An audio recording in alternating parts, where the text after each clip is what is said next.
What is up, everyone? Today we'll be talking about the big Sanderson announcement and what that will mean for publishing. If you don't know, Sanderson announced a couple weeks ago a Kickstarter campaign for 4 books that will be released next year, and these were things that he was secretly working on, etc., etc. I will put that announcement video in the description, and yeah, he launched a Kickstarter campaign. That Kickstarter campaign has been extraordinarily successful. So, does this affect publishing? Overall, no. If you are an aspiring author, can you use Kickstarter to help self-publish your book? Well, you can, but it probably won't really be successful unless you've got some name recognition from somewhere and you've just got like a large audience of people who want to buy your book. Funnily enough, name recognition isn't enough because in like 2008 to maybe 2011 or 2012, when social media was really starting to get big, publishing companies would ask people on Twitter with hundreds of thousands of followers if they want a book deal, because it's like, well, they have like a lot of followers, so like maybe like people will buy a book by them. And honestly, that failed miserably. And we as a society learned that just because someone has a lot of followers on the internet does not mean people will buy their book. There has to be an actual interest in what they're writing about. Now, obviously, that doesn't apply for Sanderson because there's hundreds of thousands, if not more, people who are incredibly interested in what he will write about. And once all the secret projects are announced, I'm going to be talking about what those secret projects will be about. And I personally definitely very excited to talk about these secret projects and read these secret projects. So at the end of the day, that's why it's working for Sanderson. So obviously that's step 1 of why it's working for Sanderson. And step 2 is because he's built Dragonsteel Entertainment, and that's a company to help him publish and do all the things that are a pain in the butt for everyone else who's trying to write a book, such as like managing your website, managing social media, getting beta readers, and like just all that stuff totally taken care of for Sanderson, I assume. But obviously having a company of 30 people adds a lot more responsibilities and potentially anxieties and stuff like that. But Sanderson is very good at handling all that stuff, it seems like to me as an outsider. Sanderson has successfully embarked on this multi-step successful project of A, being a good writer, B, being able to kind of run your own small to medium-sized publishing company. Now, will this actually influence publishing? Well, I'm going to say not too much, because most people can't do both those steps that Sanderson just did. However, because some authors are big enough and have that big enough audience already, maybe they will take some inspiration from Brandon Sanderson, and maybe that will threaten kind of like the establishment of publishing companies, and maybe authors could negotiate for better terms, for a better deal. And also, if authors who are kind of mid-size can also use this model to self-publish with the help of Kickstarter and kind of promote their own works, it could slightly impact traditional publishing in terms of some contract negotiations, because authors theoretically have another route, and that other route has worked so well for Sanderson that it's more plausible that other well-established authors could take that route to publish something. Now, you might say, well, there already is competition in publishing with the few companies that we do have. So why is Sanderson doing his own thing? Why is that a different sort of threat to these companies? And it is because publishing, for whether it be books, music, TV, newspapers, magazines, etc., publishing for media very broadly is an oligopoly. And what that means is a small number of companies control a very massive share of the market of a certain industry. And usually it implies that these companies have a friendly relationship overall, and they have very similar concerns, and they give out very similar contracts to authors. So what that means more practically is they give out similar contracts for authors, and this is something that is talked about in Manufacturing Consent by Noam Chomsky. This, of course, talks about the news media more specifically rather than book publishing, but the same thing applies for like publishing, like books, music, and it's just across the board for basically all media. Like if we look at Orbit Publishing, that's Time Warner, I believe, and I think Tor is as well. And of course, Time Warner owns CNN, I believe. And basically, it's the same big companies owning subsidiaries that specialize in various forms of media. Oh, I'm sorry. Tor is owned by Macmillan. Oh, HarperCollins. Okay, here's the big five. HarperCollins, Penguin Random House, Simon & Schuster, Hachette, and Macmillan. These are all very common company names to hear at the end of audiobooks. So yeah, that's the oligopoly, basically. And Sanderson is outside of that oligopoly. Not to say he's the only company or person outside of the oligopoly, but he's basically become the person with the largest amount of name recognition outside of that oligopoly. Certainly when it comes to book publishing, I would say. And now we can look at what Sanderson's doing. He's doing the book boxes that go right to your house. He's adding more art in his books. He's publishing them as like very like high quality hardcover books, and he's adding on optional like goodie boxes, I guess you could say, swag boxes. And yeah, these are things that traditional publishing houses don't really do, or if they do, it's kind of like a special case. You would have to argue to have extra pieces of art in your book. Publishing houses aren't just gonna be like, oh, this is something that will probably be a popular book, let's add art to it. No, that's not what they'll do. They aren't gonna add on optional boxes that you can get t-shirts and other things in. That's just not what they're doing. There are some companies that do that, like Broken Binding and Fairy Crate. What is it? One of those. I don't know if those are subsidiaries of the big five publishing houses. They might be. Some of them probably are. Some of them might not be. But either way, eventually, many of these companies probably will be bought up by much bigger companies. And even Sanderson's company of Dragonsteel Entertainment, realistically, it'll probably get bought out. But someone might see Sanderson's company and say, oh, you know what? I can use Kickstarter to do this. And once Dragonsteel is bought out, then someone else will start their own company and do the same thing, and the cycle will continue. That company will get bought out, etc. Now, why did I bring up board games earlier? And how can we use our knowledge from board game Kickstarters to understand things like maybe what people want in Kickstarter campaigns, how to run a successful Kickstarter campaign, and how to have like a generally healthy Kickstarter subculture within our culture of fantasy books or fiction books more broadly? Well, I mentioned board games because it doesn't really have the same type of oligopoly that something like book publishing or, music publishing or TV publishing. So that's a big difference in the environment. But some similarities in the environment for board game publishing was in 2012, people didn't actually think that Kickstarters for board games would work or become as big as they have become. That's not to say that board game publishing has a 100% success rate for kickstarted board games, because it most certainly does not. And many of the board games on Kickstarter are not good games in terms of game design. And when people talk about buying board games on Kickstarter and backing them and stuff, the joke is that the games have very nice miniatures, little figurines of characters, but they aren't actually a good game. And most people who play board games can tell that these are not games that are enjoyable.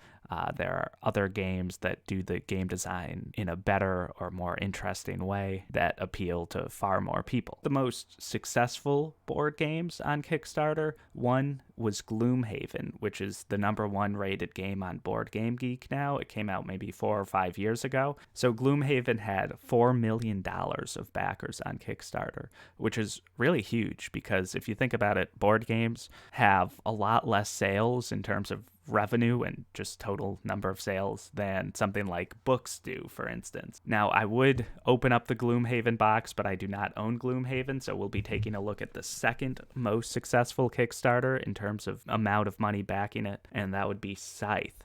Now, I want to look at why these games are successful and maybe see what makes a successful Kickstarter and how that can maybe transition over into the book world. First of all, look at this cover art. It's beautiful.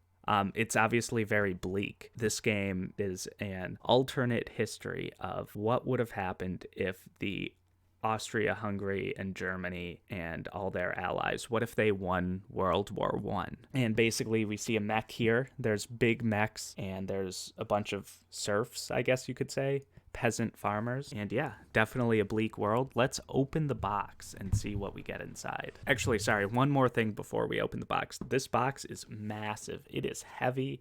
It is big. And this Kickstarter was, I think, maybe like $80 or $90. I'm not totally sure because I got this after it was kickstarted. So we've got very nice components. The rule book is well laminated, and we've got a nice big board that is very appealing to look at. And yeah, it's just very nice to look at.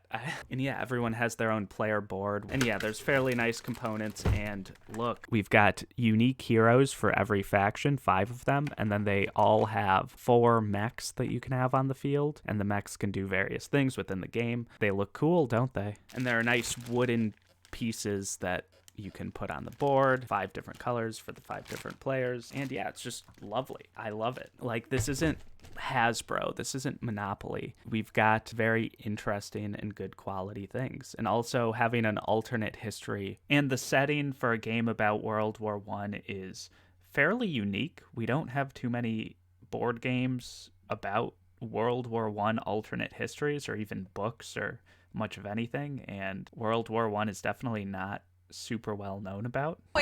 We fought the Nazis in World War II, not World War I.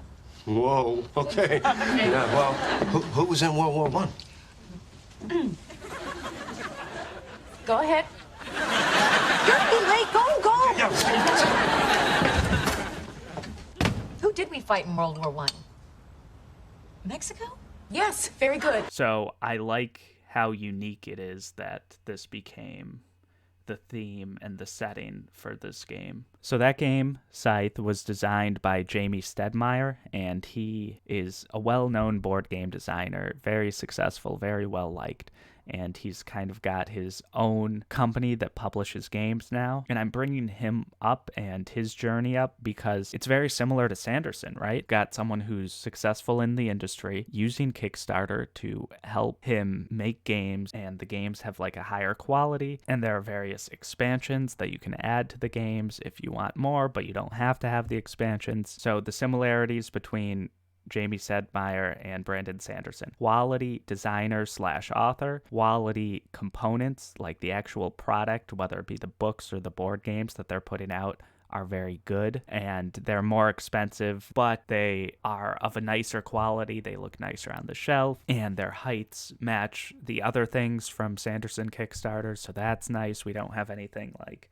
this going on where these books are slightly taller than these. And the third thing is the ambition of the game designer and author to do this and make this a product available to us, because most authors don't do this stuff. Now, Jaime Stegmaier is a little bit ahead of Sanderson in terms of using Kickstarter as a publisher for new and unique works. So I want to look at what Jaime Stegmaier has done in board gaming and some of like the good, I would argue good, that he's done in board game publishing. Maybe that will give Sanderson some ideas. Maybe it won't. We'll see. And they certainly don't have to do like the exact same thing, obviously. I know Sanderson's going to try to have like a Dragonsteel convention, which is different than what Jaime Stegmaier is doing. But yes, here's a game that even if you aren't a board gamer, you may have heard of recently. It's come out maybe 2 or 2.5 years ago. It's called Wingspan. Now, if you know anything about board gaming, you know that the joke is that every game involves trading commodities in the Mediterranean. And now, actually, you know what? I haven't even planned this, but let's go. I was about to go through all the board games on my shelf that's over there, which is 25, but I'm not going to put you guys through that. But 9 of those 25 games are about trading resources. So I guess my only point is that the themes in board games can be kind of limited, even though there's so many board games out there. And then the other common theme is a miniatures game, kind of like Scythe, which is what we looked at earlier. It had the miniatures. And Scythe is actually interesting because it's a miniatures game, but it's also like a resource collection and management game where there's trading different resources for doing different things. So here's a brief picture of my shelf in case you were curious. So this is a very long way of saying that one of the common critiques about board game publishing is lack of diversity of theme. Now, Kickstarter is actually good at least trying to solve that problem because anyone can publish anything. So there are plenty of unique themes that people have. So enter Wingspan. This game is about having your own bird sanctuary, or an aviary, I believe is what it's called. And you have your own environment, and you put birds in your environment and grow your aviary. And it's a very unique theme. It's very simple as well, but very unique. Now, for you sharp-eyed viewers, you'll see that this is a Stegmaier game, similar to Scythe, and that means it was published by Jaime Stegmaier's company, Stegmaier Games. Now, this box is a little bit smaller, but in terms of component quality, this is phenomenal. We've got these things which have eggs that you put on your birds. Everyone has a very nice player board. Here it is. And yeah, and then you've got spaces for birds to go. So like right here, you put one of your bird cards, and then it's in your forest, and then you've got the grasslands and the ponds that you can put birds in. And yeah, it's a really well-designed game, and Jaime Stegmaier was very good at identifying that the game design is very good and can reach a wide audience. But then he also realized that, hey, component quality is important, and he added some very nice components. Like, look at this birdhouse. First of all, awesome, perfectly on theme, but it is a dice tower, so that means you can roll dice by putting them in the back and they fall out nice and rolled. And the dice themselves are very nice. They're made of wood, and they've got painted symbols on them which indicate different food, which is important for the game. And yeah, this game Wingspan probably costs like $10 more than something that you could buy at Target. Actually, I think they sell this at Target, and it's like $40 or $50, but it's well worth it. People love the components, and this has definitely been the most successful game of the last 2 or 3 years. So yes, diversity of theme, very good, very important in